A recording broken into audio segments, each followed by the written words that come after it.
असते. मी आयुर्वेदिक आरोग्य सल्लागार म्हणून काम करते. मी राहुल सरांच्या टीममधून आहे. तर ह्या आहेत आपल्या कविताताई.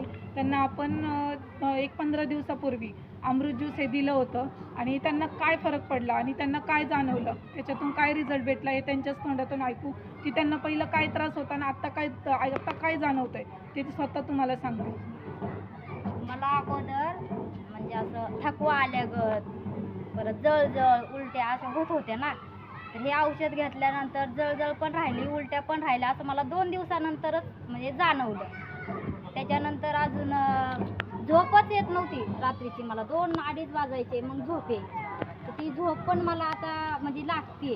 झोप पण टायमाला येते, 10 वाजेपर्यंत झोप येते आणि पूर्णपणे झोप होत असल्यामुळे दिवसा पण मला काहीच त्रास होत नाही आणि चालता तर येतच नव्हतं. म्हणजे मी घराबाहेर अशी पडतच नव्हते ना. आणि आता ते चालणं पण माझं जराशी असं सुधारलंय आणि पचनक्रिया म्हणजे पोट माझं आहे ना सारखं असं गुडगुड गुडगुड करतच राहायचं आवाज आणि ते पण राहिले. पचनक्रिया पण या म्हणजे हे ज्यूस घेतल्यामुळे आहे ना की माझी पचनक्रिया पण सुधारली आणि मला त्याचा इफेक्ट जाणवला की बाबा मला ह्याचा फरक पडतोय. म्हणून मग मी यांना सांगितलं मॅडमला की मला की 2 दिवसातच असं समजायला लागलंय की ह्याचा इफेक्ट मला होतोय आणि आता मला चालता फिरता पण यायला लागले.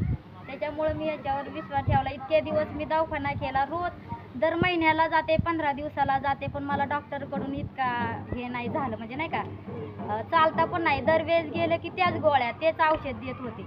पण याच्यामुळं मला आहे ना चालता पण यायला लागलं, झोप व्यवस्थित व्हायला लागली आणि असं चकारल्यागत मला जशी दारूची नशा कशी चढती तसं होत होतं मला.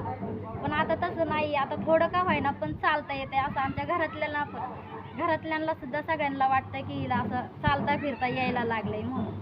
आणि आपण चालायला लागलं तरी असं तोल जायचं अचानक. थोडा एक प्रश्न हा? तुला विचारतो. हा. दारू केल्यानंतर